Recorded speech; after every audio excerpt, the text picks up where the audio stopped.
చెట్టు కిందకి వెళ్ళు. చూడండి మా చెల్లె పొట్టండి.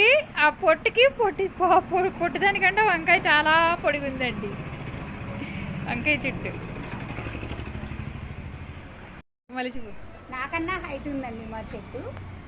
ఇన్ని కాయలు కొయ్యగా ఇంకా వస్తున్నాయండి. కొయ్యాలని అనిపించట్లేదు. ఎన్నో క్రాప్ ఇది? పెరుగుతుందండి. ఒక్క చెట్టు 3 సంవత్సరాలు కాయలు ఇస్తూనే ఉంటుంది. చూడండి, ఇంకా థర్డ్ టైం తీయడం. 3 సార్లు తీసాను.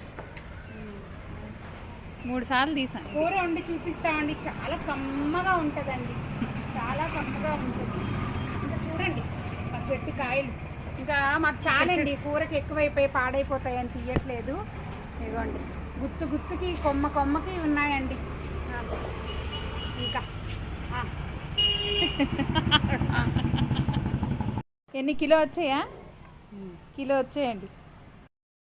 ఇంతకు ముందు చెట్టుకు కోసిన వంకాయల్ని శుభ్రం చేసుకొని 4 ఘాటులు పెట్టి సాల్ట్ రాసి నూనెలో వేయించాం. ఈ వీడియో మిస్ అయిపోయాం.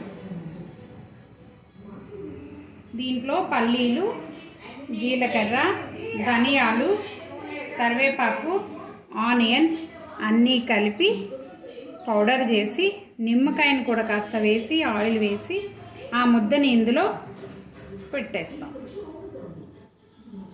పౌడర్లో ఆనియన్ మిక్స్ చేస్తాం. ఆ తడికి ముద్దగా అవుతుంది. ఆనియన్లో ఉన్న పౌడర్ తడికి అది ముద్దగా అవుతుంది.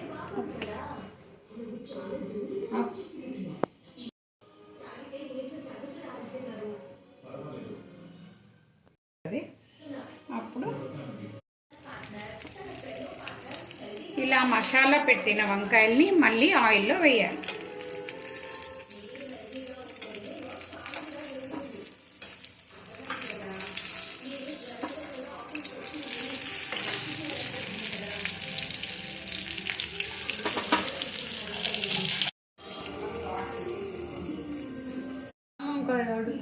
మరి టబ్లో కావాలి.